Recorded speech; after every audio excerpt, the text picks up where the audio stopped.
Hello అండి. మా చెట్టు టొమాటో చూసారా ఎంత బాగుందో.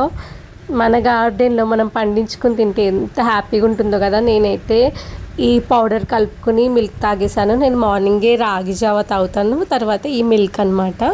ఈరోజు నుంచి స్టార్ట్ చేశాను. బాగుందండి మిల్క్. దీని తర్వాత నేను వంకాయ బూందీ కర్రీ చేస్తున్నాను. ఫస్ట్ వంకాయల్ని మంచిగా ఫ్రై చేసుకోండి. టర్మరిక్ పౌడర్ వేసుకొని అండ్ అందులోనే అల్లం వెల్లి పేస్ట్ కూడా వేసుకొని బాగా ఫ్రై చేసుకోండి. ఫ్రై అయిపోయిన తర్వాత దీనిలో బూందీ ఉంటుంది కదా, ఆ బూందీ కూడా వేసుకోండి, బాగా మిక్స్ చేసుకోండి.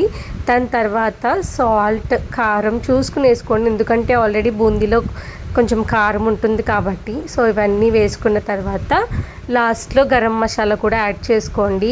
చాలా బాగుంటుంది కర్రీ. ఎప్పుడైనా వంకాయ కర్రీస్లో ఏంటంటే కొంచెం ఆయిల్ ఎక్కువగా ఉంటే టేస్టీగా ఉంటుంది.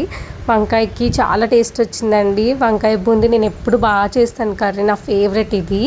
సో అన్నం అయితే తినేసాను. సో ఈవినింగ్ కూడా వాటర్ మిలన్ కూడా తినేసాను.